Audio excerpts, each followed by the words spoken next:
Bienvenidos y bienvenidas sean todos y todas ustedes a Maníacos MMA para este cuarto episodio donde les vamos a hablar un poco de esta cartelera que se viene este fin de semana para UFC en Shanghái, pero sobre todo el recap de UFC 319. Antes que nada, introduzco a mi compañero de la fecha, Diego Lecanda. Diego, ¿cómo estás? Iker, gracias por la introducción, a todos los que nos están viendo.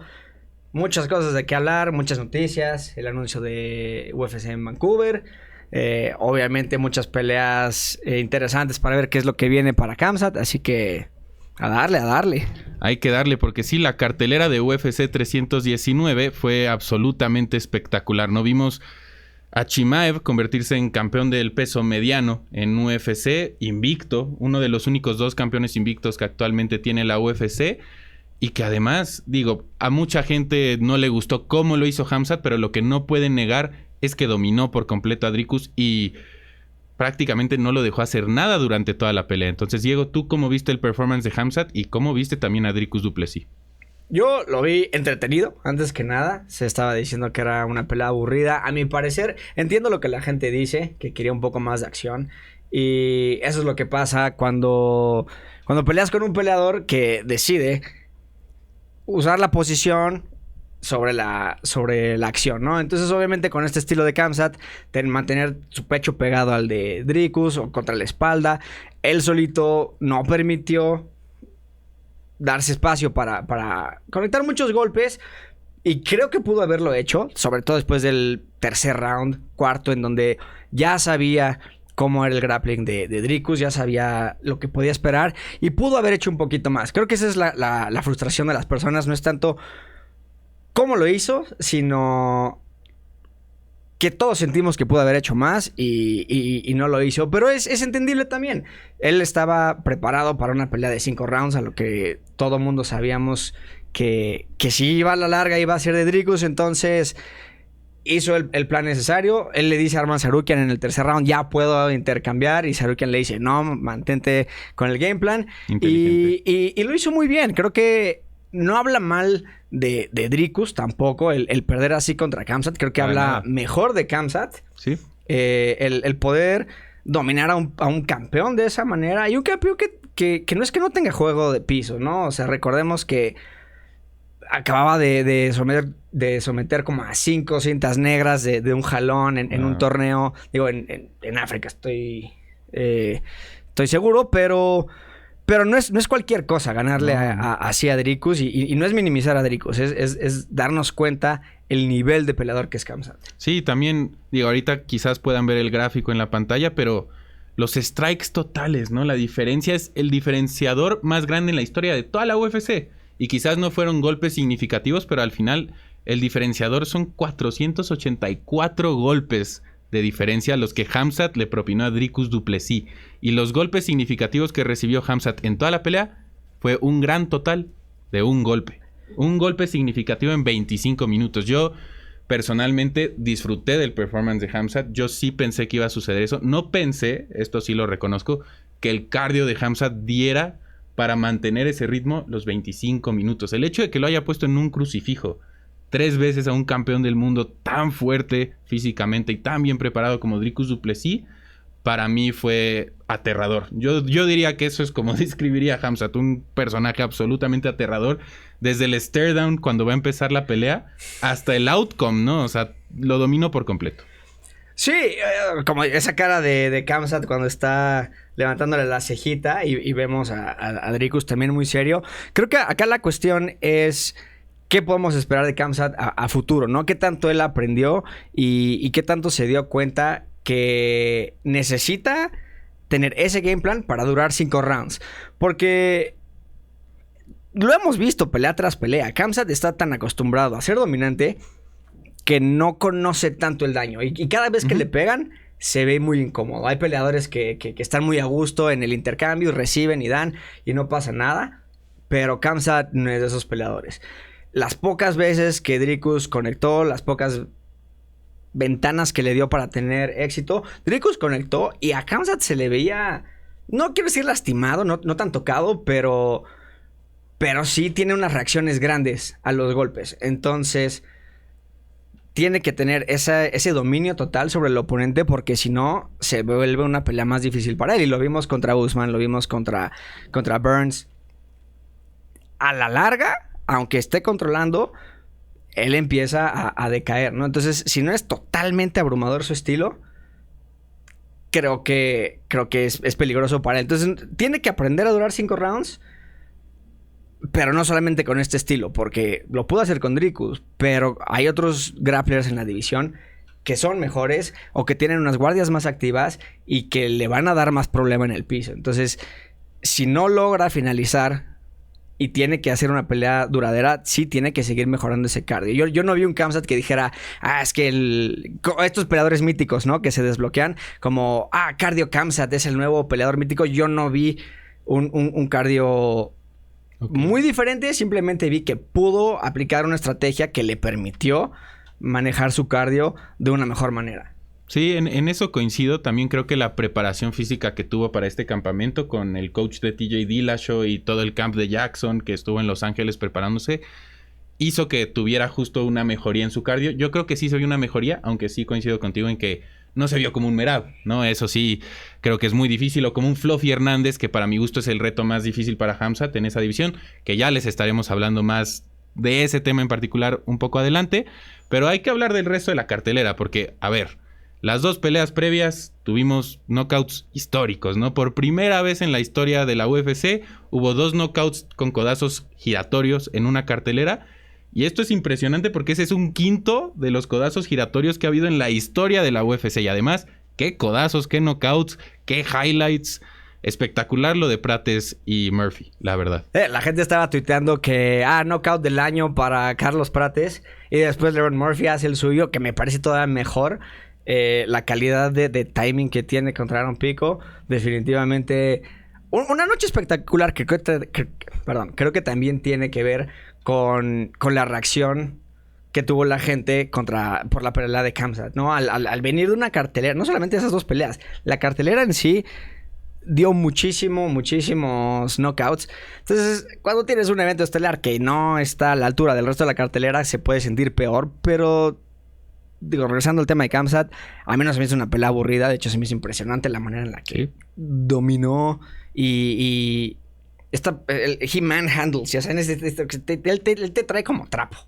Y es impresionante porque son peleadores grandotes. Dricus du Plessis es enorme y hace lo que quiere contigo. Entonces, esa parte la tenemos que apreciar todos. Y como dices, el resto de las peleas, Lerone Murphy, creo que es difícil no hacer un caso por el título. El mismo Volk, sí, lo pidió para diciembre. Nos vemos en diciembre. Y sobre todo porque es una división en donde arriba de Murphy ya tienes peleadores que ya pelearon contra Volk, ¿no? Y ya estamos un poquito hartos de los rematches. Entonces, pues sí, aunque Aaron Pico pues no está rankeado o no es lo mejor de la división, creo que es difícil que no sea Lerone Murphy. Además, pensemos que Movsar Evloev seguramente iba a tener una pelea de cinturón si le ganaba a Pico. Uh-huh. Tiene que salir de la pelea, entra en corto aviso Lerone Murphy, lo finaliza de esa manera. Creo que se lo merece y no veo que haya otro peleador postulándose. Entonces, yo creo que esa pelea se va a anunciar pronto. Sí, de hecho Lerone dijo en su entrevista posterior a la pelea en el octágono algo que a mí me resonó mucho porque creo que es muy cierto. Al final, este deporte es de momentos, ¿no? Y él creó un momento icónico en la historia de la UFC, algo que con todo respeto a Movsar Evloev no hemos visto. Y por más allá que tenga el número 1 en el ranking, la racha de victorias de Lerone Murphy es mayor que la de Movsar Evloev actualmente en la UFC. Es otro peleador invicto, es más entretenido, tiene una historia increíble. Es un tipo que, no sé si sabías este dato, pero sobrevivió 3 balazos a la cara. Entonces, es un tipo que se puede promover muy fácil, que tiene un estilo agradable, ya un highlight histórico, como estamos diciendo.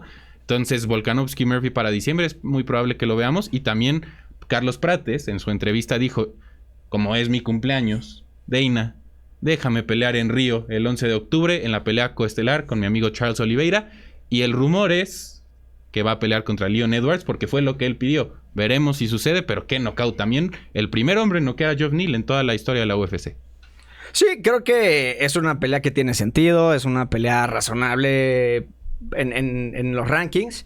Y es cosa de que Leon Edwards le interese una pelea contra un asesino como lo es Prates, ¿no? Ahora, regresando un poquito a Jeff Neal, ¿qué sigue para él? Yo siento que ya perdió un poquito no de hype, pero de momentum. Las peleas importantes que ha tenido se queda corto. Y se está volviendo un gatekeeper. ¿Qué sigue para Jeff Neal? No sé. Yo creo que hay muchas opciones. Es una división que ahorita personalmente me gusta mucho porque del 15 al 1 todos son elite.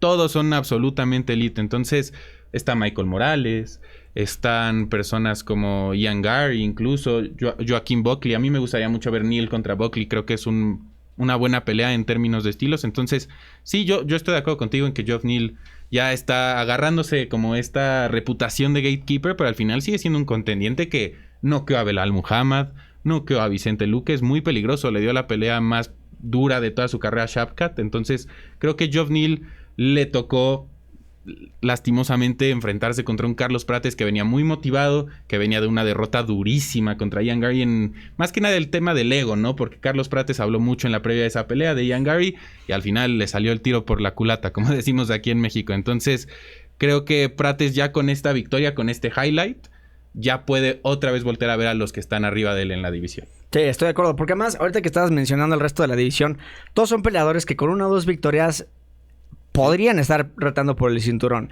Entonces, una división llena de asesinos y creo que Jeff Neal sí se queda un poquito atrás, pero 2, 3 victorias y se vuelve a meter la conversación, ¿no? Y ahora Aaron Pico. Sí. Aaron Pico, que le estaba yendo muy bien, en mi opinión, durante ese primer round hasta que lo noquean. Yo diría que se estaba llevando el round, pero sí es un estilo que es un arma de doble filo, que se presta a ese tipo de knockouts, que o gana de una manera sorprendente o lo noquean de una manera igual de sorprendente. Y no es tan grande, ha sufrido knockouts muy feos, pero yo sí le di mucho futuro en la división. Creo que sí hay algunas peleas muy interesantes en el top 10. El top 5 lo veo todavía un poco complicado para él, pero no lo vi que no pertenece. Creo que hizo un gran desempeño. Me emociona verlo. Me gustaría verlo con un Pantera, por ejemplo. León, con un Arnold Allen. Alguien no tan abajo en los rankings. Creo que hizo un buen trabajo hasta lo que duró. Pero pues bueno, este es el nombre del juego, ¿no? Y lo noquean en el primer round. Se vuelve un highlight reel de Lerone Murphy. Que además todo el mundo decía, no, es que Lerone no ha noqueado a nadie. Es muy aburrido y... Bueno, no, creo que cayó demasiadas bocas. Y me emociona ver lo que le espera el futuro a Aaron Pico. Sí, a mí también. Yo creo que ahorita lo primero es que descanse, ¿no? Que se tome unos 6 mesecitos. Que se reponga. Que esté mínimo un año, pues ahora sí que entrenando. Porque yo creo que a lo largo de toda su carrera ha tenido el mismo problema. Es demasiado agresivo. Es muy talentoso, pero no toma ningún paso atrás. Y eso lo que provoca es que ya los que lo han estudiado, todos los rivales que le han ganado de la misma forma. Brutal. Knockouts súper feos. Y este fue el peor que yo le he visto hasta el momento. Porque además se le dislocó la mandíbula. Dana White salió en su conferencia de prensa a decir que Aaron Pico después del knockout estaba con la mandíbula dislocada. Entonces yo creo que lo primero, que descanse, pero estoy contigo. Tiene un futuro brillante en el top 15. Un boxeo espectacular, muy buena lucha, pero sí, yo creo que tiene que nada más aprender a ser menos agresivo. Pero yo creo que la dislocada fue después del golpe. Ajá, exacto. Sí. Fue con el extra, porque el primero entró directo en la 100, ¿no? Sí. Pues vamos a ver. Le deseamos mucha suerte, obviamente, porque a pesar de que perdió, creo que deja en buen nombre a Bellator y demás, ¿no? Hasta eso. Creo que no tiene nada de que avergonzarse. Sí, sin duda. Y hablando de gente que vino de Bellator, ¿qué onda lo que está haciendo Michael Venom Page, no? Qué gran performance contra Jared Cannonier. De verdad, me sorprende mucho cómo su estilo está siendo tan eficiente en 2 divisiones, ¿no? Porque hablábamos justo de welter. Él es el 15 en la división de welter y ahora es el número 10 en la de peso mediano. Entonces...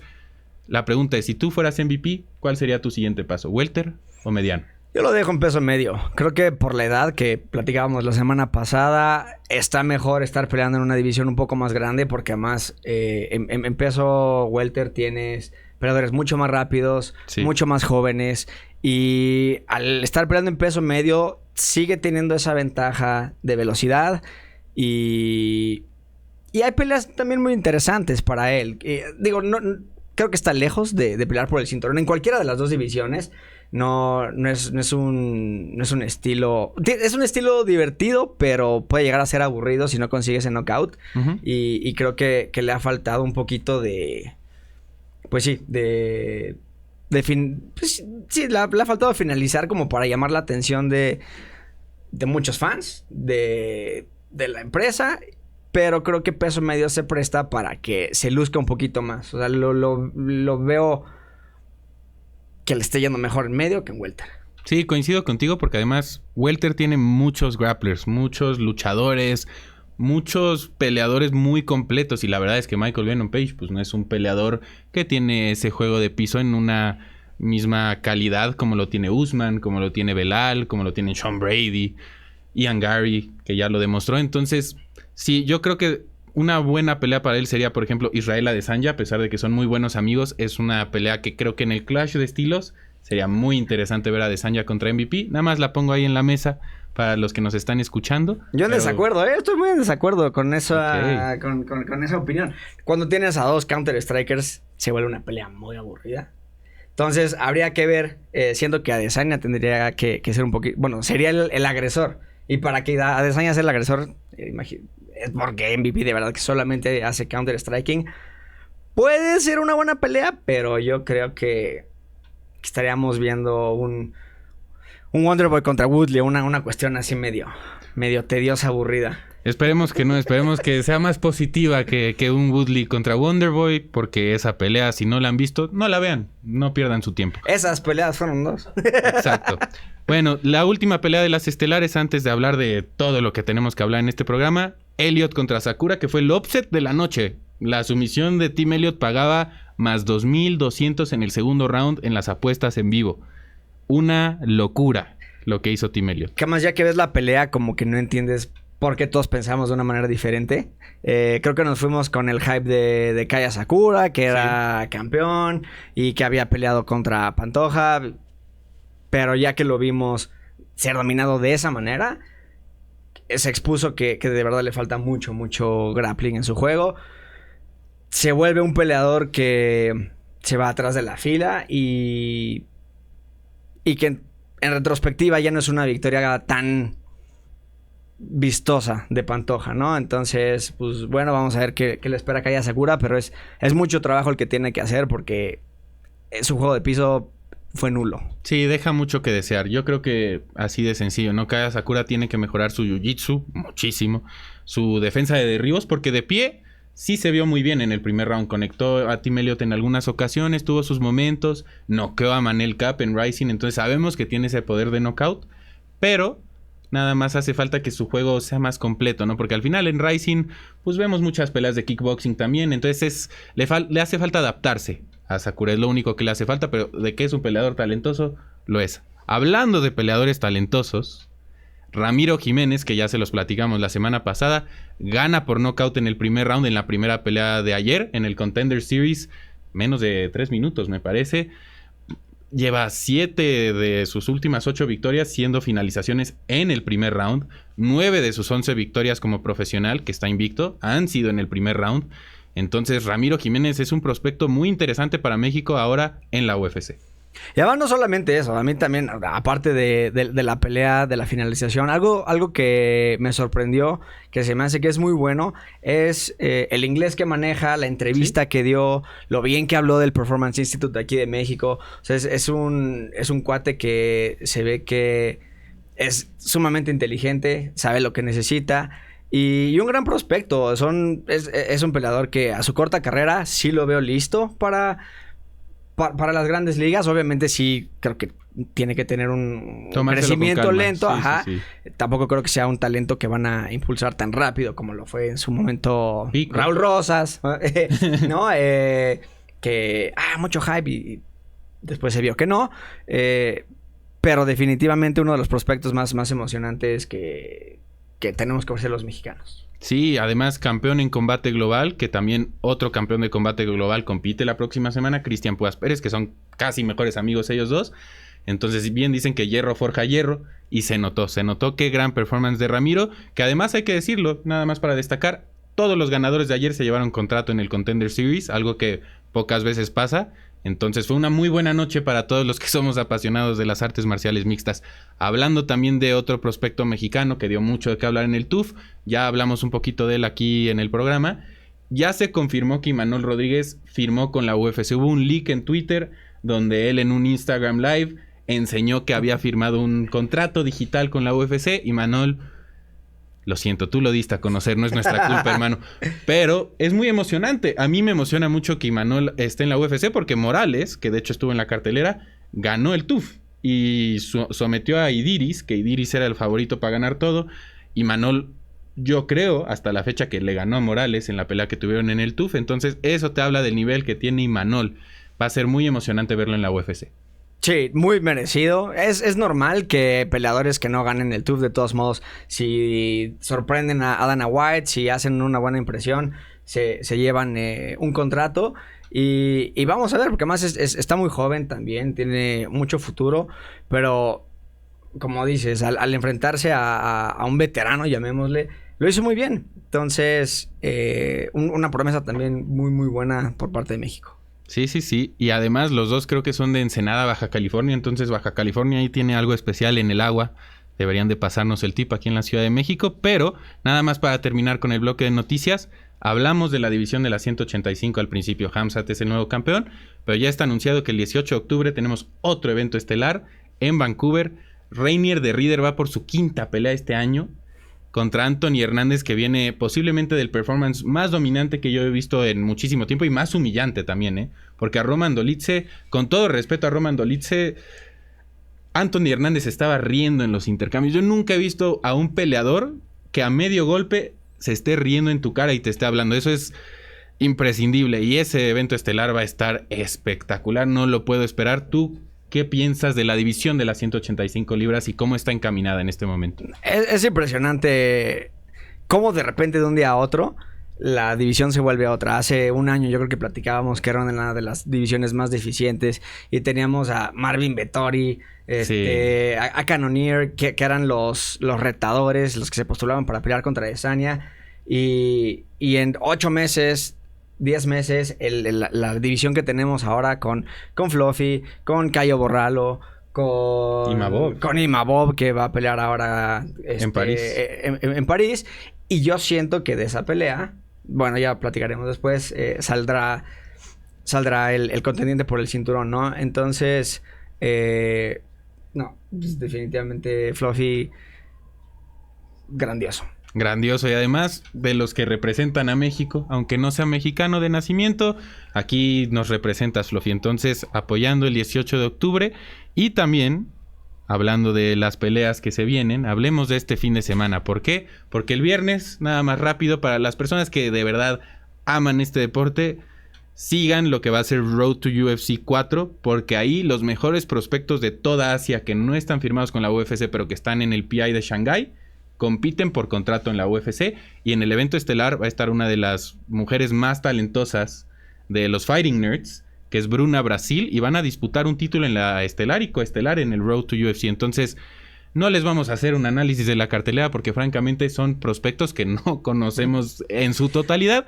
Con lo que dijiste ya creo que sabes más que a la mayoría, ¿eh? Pero con que tengan ese contexto de los Fighting Nerds, que ya como les platicábamos, Prates, pronto Rufi, Borralho, ahorita están dando mucho de qué hablar. Entonces va a ser una buena cartelera el viernes para que no se la pierdan, pero lo importante es el sábado.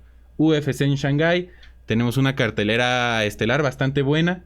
Entonces empecemos con el evento estelar porque creo que va a ser de esas peleas que es de trámite corto, pero la pregunta es, ¿quién va a sufrir ese trámite, no? Yo creo que por algo le dieron el evento estelar a Shang Mingyang y yo sí no veo que esta pelea pase del minuto 2 porque, y no es una falta de respeto a Johnny Walker, sus últimas 12 peleas, hablando de Shang Mingyang, ha finalizado a todos sus oponentes en el primer round y lo ha hecho de manera visceral. O sea, todos salen llenos de sangre, noqueados de formas terribles. Entonces, ¿tú qué piensas? ¿Crees que Johnny Walker pueda voltear la página? No, es difícil, sobre todo cuando ya hemos visto a Johnny Walker ser noqueado de unas maneras muy cómicas, además de todo. Creo que eso es lo que podamos esperar. Un knockout hacia Johnny Walker en el primer round. Es difícil a estas alturas,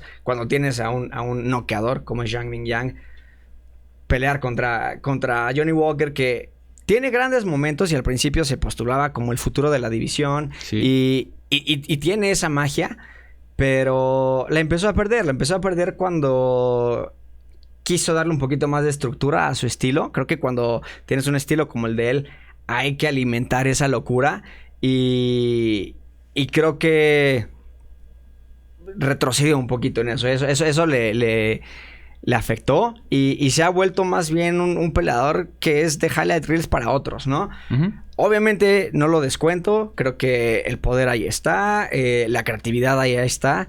Pero ya contra los datos, contra lo que hemos visto de ambos, es difícil no predecir que va a ganar en el primer round Mingyang. Sí, como dice Cristiano Ronaldo, ¿no? Los números no engañan, las estadísticas no engañan. Y pues Zhang Mingyang en sus últimas 12 peleas ha brutalizado a todos sus oponentes. Entonces, además Johnny Walker, gane o pierda, normalmente sus peleas son de trámite corto, ¿eh? Entonces, difícilmente esta pelea va a pasar del primer round. Si es que llega al segundo, la verdad yo quedaría muy sorprendido, pero habrá que ver qué pasa. Yo creo que el pick ahí para cualquier persona es knockout para Zhang Mingyang en el primer round. Y hablando de una pelea que sí es difícil predecirla, es Brian Ortega contra Aljamain Sterling. Esta pelea, a mi gusto, debería ser el evento estelar. La UFC piensa que debería ser el evento estelar, que es una coestelar de 5 rounds en una Fight Night sin título de por medio. Un tema raro, pero al final de cuentas una pelea muy emocionante, que es un clash de estilos espectacular, porque son dos de los mejores grapplers y jiu-jitseros, no solo de la división, yo me atrevo a decir de toda la UFC, de todo el deporte. Entonces, ya lo platicamos detrás de cámaras, pero ¿tú cómo crees que se vea esta pelea? A diferencia de lo que decíamos, cuando dos Counter-Strikers se enfrentan y se hace una pelea aburrida, cuando dos grapplers se enfrentan, muchas veces se presta para que ni siquiera haya grappling. A veces se respetan tanto mutuamente que se vuelve un intercambio y es muy violento normalmente ese intercambio. Habiendo dicho esto, sí creo que esta pelea pase mucho tiempo en el piso, pero con intercambios muy buenos, bueno, con transiciones muy buenas, con intentos de sumisión, con control, con ground and pound un poquito. Pero sí, para las personas que dijeron que Khamzat fue aburrido y que el grappling es aburrido para el MMA, vean esta pelea y vean lo que es un grappling emocionante, un grappling con mucha velocidad, con mucha técnica. Como bien dices, esta podría ser el main event y una pelea importante para ambos. Creo que principalmente para Brian. No es tal cual un make it or break it, pero sí, si llega a perder, se va a ir atrás de la fila, ¿no?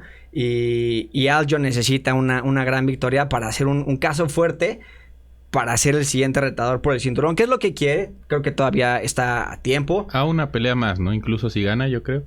Sí, porque estamos hablando también de que ya Lerone Murphy es el siguiente retador, pero tendríamos que ver a un Sterling contra... Imaginando que gana, ¿no? O Brian Ortega. Sterling, porque estamos hablando de que si gana, peleará por el título probablemente.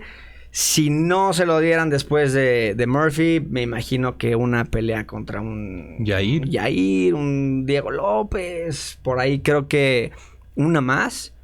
Y es difícil negarle una pelea por el título.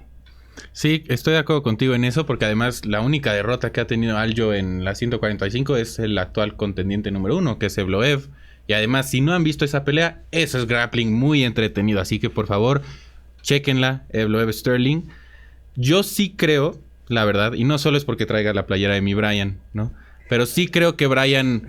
Este es de él. De él. Se la prestó para dormir. Sí, es Black Belt Surfing, la marca del Brian. Pero no, fuera de broma, fuera de chiste. Sí creo que Brian es de esos peleadores que si toman una pelea, y más teniendo una amistad previa con Aljamain Sterling, es porque sabe que la puede ganar, ¿no? Yo creo que ha de conocer muy bien a Aljo en el piso en particular. Seguramente fue lo que drilearon en el campamento que compartieron. Entonces yo creo que Bryan a ras de lona va a ser muy difícil que Aljo pueda pasarle la guardia con facilidad o que lo monte, ¿no? He visto muchos comentarios en internet de, lo va a montar con facilidad. ¿Quién ha montado a Bryan Ortega? No, pues no. Nadie. No lo quieres montar. Entonces yo lo que creo es que Aljo va a buscar tomarle la espalda, ¿no? Sabemos que Aljo en la toma de espalda es de los mejores del mundo. Pero sí creo que no lo va a tener tan fácil porque hay que recordarlo. Al final Aljo es un peso gallo que está subiendo a peso pluma contra un peso pluma que podría estar en peso ligero. O sea, Bryan es un peso pluma grandote, pega duro, tiene muy buen cardio, experiencia de 5 rounds peleando contra los mejores de la historia de esa categoría.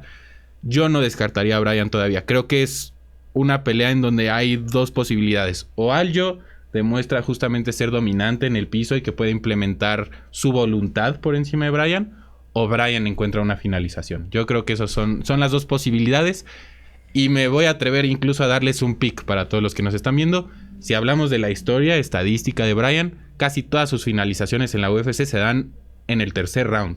Casi siempre. Entonces, si le van a pasar una finalización de Bryan, métanle al tercer round. En el tercer round en peleas de 3 rounds, ¿no? Siempre es al final. Entonces podría también llegar después. Entiendo el amor por Bryan. Yo también lo tengo. Pero me cuesta trabajo hacer un caso fuerte para creer que él va a ganar, la verdad. El hambre que tiene Sterling, el dominio que tiene en el piso, sobre todo que es más de lucha, a pesar de que Bryan le pueda dar problemas y sea difícil para Sterling encontrar buenas posiciones. Si él está arriba, los jueces lo van a ver como que está ganando la pelea, que tiene más control, y eso va a hacer que Bryan pierda asaltos, aunque esté a lo mejor conectando codos desde la guardia o que esté buscando intentos de sumisión. Si él está arriba, creo que se va a llevar los rounds. Entonces es muy importante para Bryan no sentirse tan cómodo también en la guardia y estar simplemente inmovilizando a Sterling. Creo que si está en el piso, de todos modos va a tener que levantarse, porque más yo le doy la ventaja en el striking a Bryan. Creo que tiene más poder. 100%. Creo que tiene un estilo más mixto, llamémosle, que Sterling, que usa su striking para abrir oportunidades de derribo, ¿no? De todos modos, creo que Sterling, por el estilo que tiene, se va a llevar la pelea por decisión. Pero sí, como bien dices, la manera para que Bryan gane es una finalización definitivamente. Y hay que decirlo, en las apuestas, lo estaba viendo justo aquí, actualmente Bryan paga más 300. Sterling paga menos 240. Entonces Bryan es una muy buena apuesta, la verdad. Yo creo que sí es una apuesta que vale la pena visitar. En el caso de Johnny Walker y Shang Min Yang, Johnny Walker, les voy a decir cuánto paga para que se den una idea, paga más 650. Es por algo. Es lo único que necesitamos decir. La próxima pelea es Pavlovich contra Waldo Cortés Acosta. Una pelea del top 5 de la división de pesos pesados. Dos peleadores muy, muy potentes, con mucho poder en las manos. En particular Pavlovich. Pero Waldo Cortés Acosta podría ser el primer peleador dominicano en la historia de UFC en entrar a un top 5 de una división. Y además, tiene una historia increíble. Waldo Cortés Acosta era ex beisbolista profesional antes. Entonces, pues toda la gente que sigue las MMA en nuestro idioma, busquen a Waldo Cortés Acosta, que es un tipo muy carismático. Pero ya fuera del tema de sus personalidades, del carácter, ¿cómo ves esta pelea? Porque yo veo un Waldo que tira más volumen, que quizás es un poco más dinámico, más rápido, pero un Pavlovich que es mucho, mucho, mucho más brutal con su estilo de boxeo.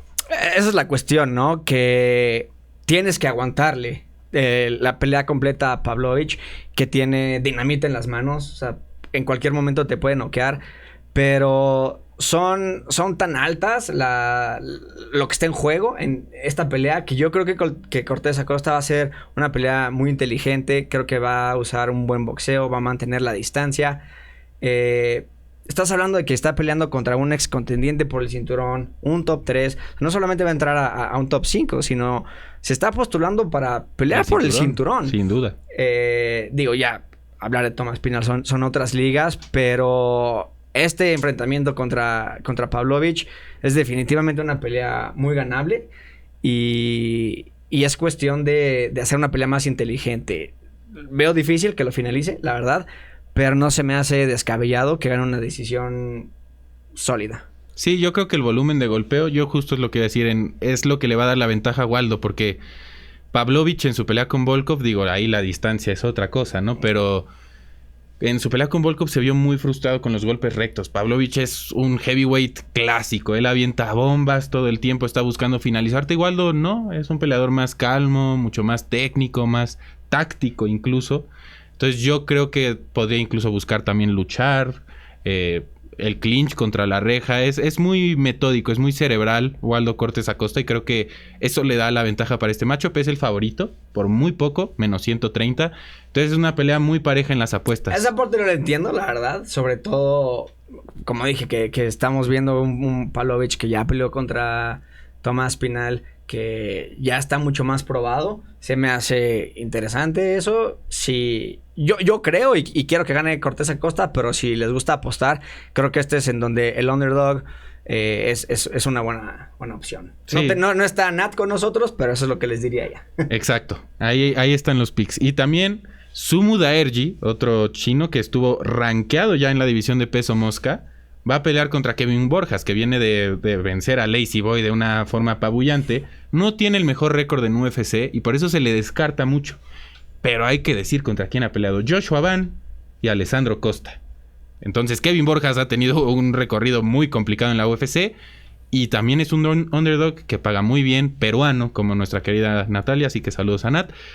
Creo que Kevin Borjas es un underdog que tiene mucho valor en esta pelea. Más 170 paga, es campeón, me parece que continental de kickboxing. Kevin Borjas, esa es su base. Entonces en el striking sabemos que tiene todas las herramientas para vencer a alguien de la talla de Sumu Daerji. Pero ¿tú cómo ves este combate, Diego? Es una pelea que, para empezar, Sumu Daerji está en su segunda vida en la UFC. Tuvo 3 derrotas y te hablo un poquito del estado de la división, que no se están deshaciendo del talento tan rápido. Pero después de 3 derrotas encuentra una victoria sobre Mitch Raposo. Y Kevin, pues, tiene mucho que probar todavía. Sí. Es una pelea muy ganable, yo creo. Pero sí sigue un poco verde en su camino. Puedo ver una finalización en el panorama, la verdad. No, por knockout. Pero es una pelea muy, muy pareja. Sí, coincido. Y además Sumu Daerji es muy largo para la división. Es muy alto. Eso le puede presentar problemas a Borjas, creo. Pero sí creo que Borjas es mucho mejor de pie. Eso sí creo que está muy claro. Mudaerji es más completo, sin duda. Y físicamente, como ya les mencioné, es un rompecabezas en esa división porque hay muy pocos peleadores que tienen un alcance de 73 pulgadas en 57 kilos. Es una locura.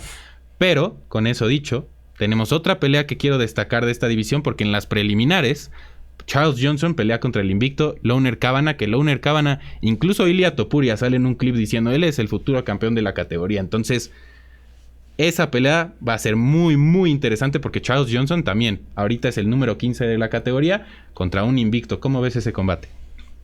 Ahí sí, la verdad es que creo que ambos, como dices, están muy verdes en su carrera.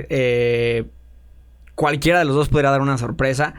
Yo en lo personal sí creo que Louner Cavanagh se va a llevar la victoria. Pero tampoco descuento a Charles Johnson. Con una carrera ya larga en la UFC, también unas rachas muy malas, unas rachas muy buenas, pero Louner viene con una misión. Después de ganar en el Contender Series, tiene 2 victorias más en la UFC y creo que va a armar una racha grande y se va a postular, no sé si para el cinturón, pero va a entrar a los rankings pronto. Mira, yo creo que Charles Johnson no está tan verde. Eso sí es lo único que diría porque Charles Johnson incluso ha noqueado a Joshua Van en la UFC. Bueno, es cierto. O sea, es un peleador de verdad de élite, que tiene muy buena lucha, que tiene muy buen juego de piso. Lo que sí creo es que la juventud de Louner Cavanagh, el poder que tiene en los puños, la velocidad, le va a presentar muchos problemas a Charles Johnson. Pero yo sí creo que va a ser una pelea relativamente pareja. Así que ahí en el tema de apuestas, Charles Johnson paga más 240. Igual que lo que platicamos más o menos de Brian y Aljo. Tiene valor Charles Johnson, pero sí, Louner Cavanagh, por algo Ilia Topuria está diciendo que es el futuro campeón de la categoría. Y si Ilia Topuria confía en alguien, nosotros también. Pero bueno, tenemos 2 combates más ¿Qué queremos destacar de la cartelera? Michel Pereira regresa, que es muy entretenido siempre, contra Kyle Daukaus, que se le está dando una segunda oportunidad en la UFC. Es una pelea interesante en la división del peso medio. Michel Pereira, que era el número 15 de la división, lo acaban de sacar de los rankings, pero está en ese rango de 16 a 20, ¿no? Entonces, si Kyle Daukaus regresa a la UFC venciendo a Michel Pereira, creo que sería pues algo increíble para él, para su historia, porque sabemos que salió aparte de la UFC por la puerta de atrás, ¿no? Perdió 3 peleas al hilo, como estábamos relatando, y a él le dijeron, ¿sabes qué? Tienes que regresar a pelear localmente y ganarte tu lugar. Se lo está ganando y le están dando una prueba muy dura. Sí, y Michel Pereira también, que viene de 2 derrotas, si consigue una tercera también se pone en cuestión su estadía en la UFC. Y además es un peleador que no sabemos cómo va a llegar. A veces llega y pierde decisiones, a veces llega y da unos shows espectaculares, a veces se cansa desde el walkout porque se pone a bailar. Entonces, no sé qué tanto haya madurado en ese sentido Michel Pereira. Creo que poco, porque es parte de su personalidad, es parte del atractivo que trae, pero a veces se pierde en ese show, ¿no? Entonces, si está un poquito más enfocado, creo que es su pelea, pero yo tampoco descontaría a Kyle Daukaus. Como dices, consigue una gran racha después de que se sale de la UFC, un buen reto y ganable también por su parte, sobre todo en el piso, ¿no? Creo que yo le daría la ventaja a Michel Pereira de pie, a Daukaus en el piso, y un poquito de quién logre establecer su game plan es quien va a ganar. Sí, completamente de acuerdo. Y creo que lo que dices de Pereira es muy importante, con que no salga como Johnny Walker a hacer el gusanito o hacer uno de esos chistes que le acabe rompiendo el hombro antes de la pelea o después. Yo creo que estamos del otro lado. La última pelea que destacar de esta cartelera es el debut del prospecto más grande que tiene China. Investigué muchísimo, la verdad, no les voy a mentir. Ahí sí no me pases la bolita. Nueraji es un welter invicto, 24 años me parece que tiene. Muchas finalizaciones en su récord. Es un peleador muy atlético. Justo viene del Road to UFC. Entonces eso te habla de que Road to UFC sí es una plataforma para los peleadores asiáticos que quieren entrar a UFC, ¿no? Porque sabemos que en Asia la UFC no es la promotora que domina, ¿no? Domina Rising, domina One. Poco a poco la UFC ya está abarcando todo el mercado. Por eso estamos viendo a Kaya Sakura en la UFC. Pero creo que Nueraji le están dando una prueba, pues no voy a decir fácil, pero que para el hype que él tiene, yo me esperaba algo mayor, ¿no? ¿Por qué? Porque Kiefer Crosby viene de 3 derrotas al hilo, complicadas, y le están dando a un tipo invicto, joven, hambriento. Entonces, una pelea a la que le deben prestar atención si quieren conocer al nuevo prospecto de China en la UFC, como en su momento lo fue Zhang Mingyang, que ahora está en la pelea estelar, ¿no? Entonces, eso es UFC China. Muy buenas peleas, creo que lo más destacado siendo Ortega Sterling, ¿no? Para mí eso es el main event. Creo que el main event, el People's Main Event es ese. Porque además el main event de verdad no va a durar mucho. Entonces, exacto, disfrutemos mucho la pelea de Brian contra Aljo, porque después nos quedan 5 minutos de pelea. Y hay que decirles también a todos los que nos están viendo, como es en China la cartelera, se tienen que parar en la madrugada, amigos. Las preliminares son a la 1 de la mañana y la cartelera estará a las 4 de la mañana. Entonces, duérmanse como a las 5 de la tarde para despertar a las 12, ya. Ahí le hacen como ustedes quieran. Pero antes de despedirnos tenemos un debate. Ya más o menos les estábamos dando el contexto de la división del peso mediano en estos momentos, pero es que sí está muy encendida, ¿no? Como lo relataste hace ratito, de un año para otro, de ser una de las divisiones que la gente menos quería ver en toda la UFC, en todo el deporte, está logrando convertirse en otra vez en una de las divisiones que más llaman la atención, ¿no? En particular porque tenemos 2 main events muy importantes para la división en el próximo mes, ¿no? Tenemos a Imavov contra Borralho en UFC París y a Reinier de Ridder contra Fluffy Hernández en Vancouver. Dana White ya lo dijo. Khamzat quiere pelear antes de que termine el año o en enero del próximo. Entonces, quien tenga el mejor performance entre los ganadores de esos 2 combates va a pelear con Khamzat. Eso ya lo confirmó Dana White. No me lo estoy inventando, no me saqué un sombrerito y inventé un chisme. No. Lo dijo Dana White. La pregunta es, Diego, de ellos dos, o más bien de esas 2 peleas, ¿Cuál crees que sea más probable que haya un gran performance que llame la atención de Dana para que consiga esa pelea titular? En lo personal creo que o sea, voy a descontar la verdad la pelea de Imavov contra Borralho. Okay. Creo que por nivel, por factor entretenimiento, por factor estilos, por factor todo, quien más problemas le va a dar a Khamzat va a salir de la pelea entre Fluffy y Reinier de Ridder. Sin duda. Estábamos hablando de una guardia muy activa y una defensa de derribo de Fluffy espectacular. Estás hablando de un jiu-jitsu y un judo de RDR también buenísimo, que es lo que necesitas para ganar la Khamzat, ¿no? Además de que tienen muy buen striking, si logran neutralizar el estilo de lucha. La verdad es que viendo cómo peleó Khamzat contra Dricus, se me hace difícil ver a Caio Borralho haciendo algo diferente. Imavov también. Ahora, de la pelea que estoy escogiendo, ¿quién creo que va a ganar? Yo sé que muchas personas quieren ver a Fluffy pelear por el cinturón. Yo quiero. Pero siento que Reinier de Ridder ha pasado todavía un poco desapercibido. Como dices, es la quinta pelea que tiene en el año. No se habla tanto de ese factor. Un poco que es lo que hizo a Khamzat, ¿no? Sí, que peleaba tanto, que se mantenía activo. Entonces, en mi opinión, la pelea que nos va a dar el cinturón es la de Fluffy contra RDR, y yo creo que va a ganar RDR al ser el peleador un poco más técnico, un poco más disciplinado y no sé si más completo, pero más técnico.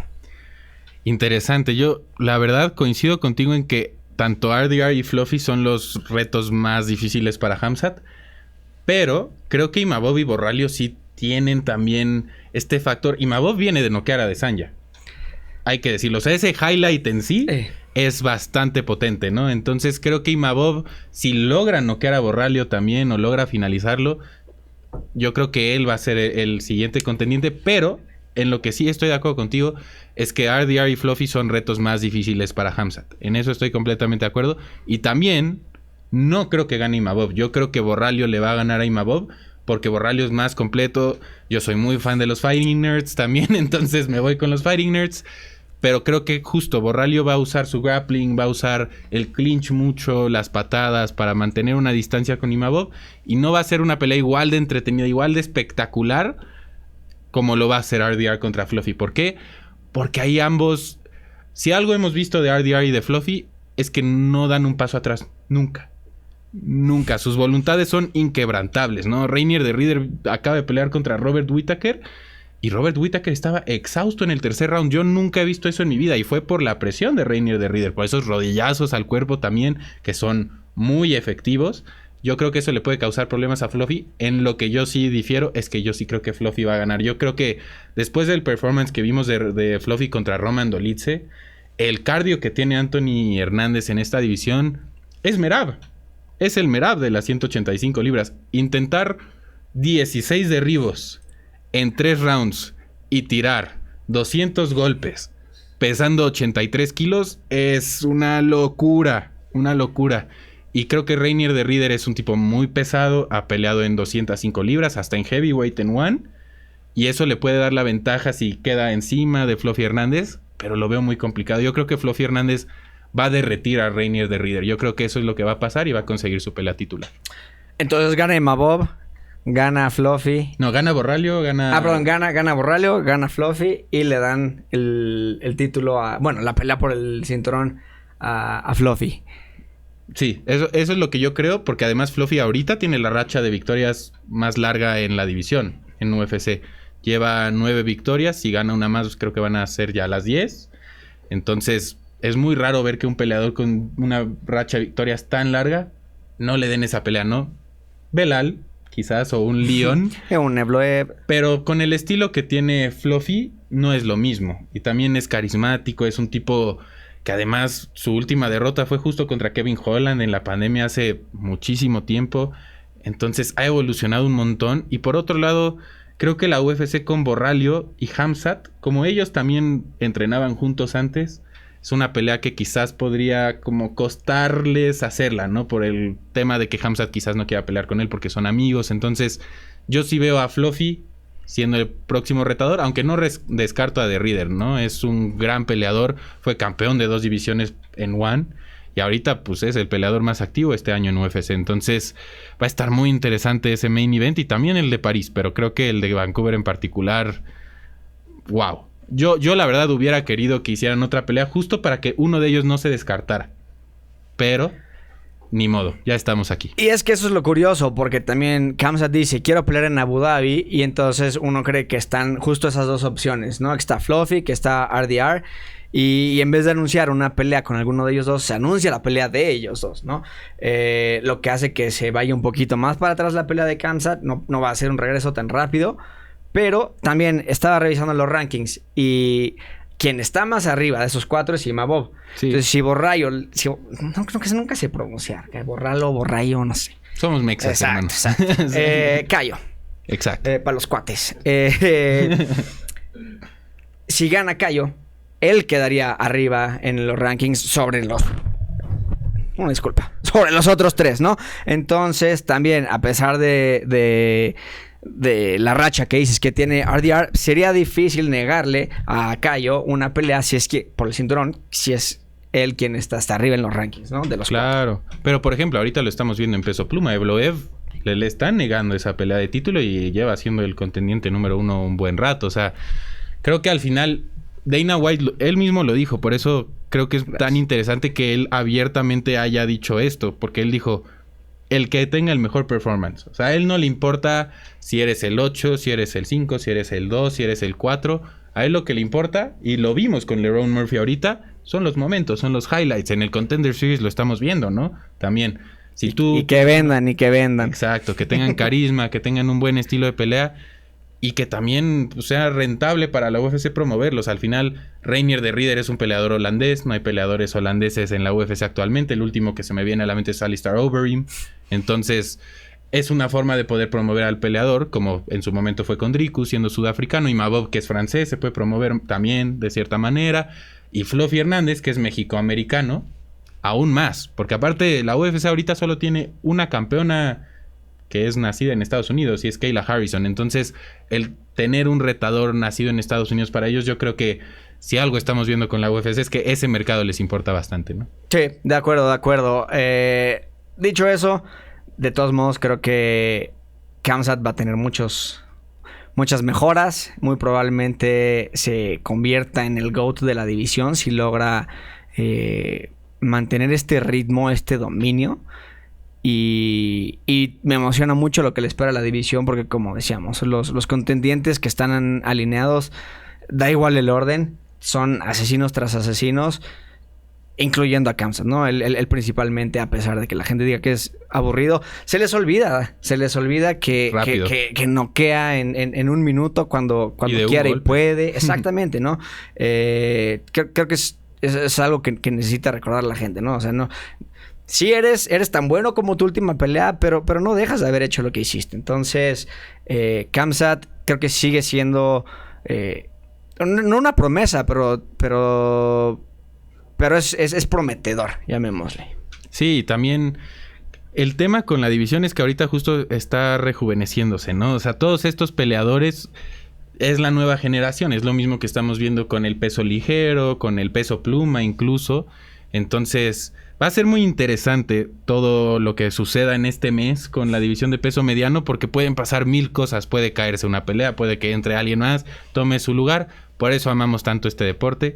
Pero bueno, antes de despedirnos, nada más agradecerte, Diego, agradecerle al equipo de producción, a Switch 7, y decirles a ustedes, que nos sigan en nuestras redes sociales, Instagram y YouTube, @mma.niacos. Y también que te sigan a ti, Diego. Diles a la gente dónde te pueden seguir. Por favor, en Instagram, MMA Shock, Diego Lecanda. Pero principalmente el YouTube de Maníacos, donde vamos a estar subiendo mucho contenido. En Instagram, clips, reels de todo lo que se habla.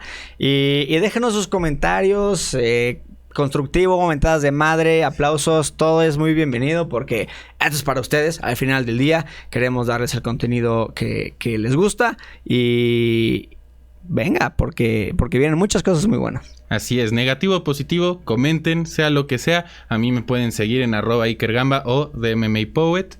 Y nada, nos vemos muy pronto para el 5º episodio de Maníacos. Hasta la próxima.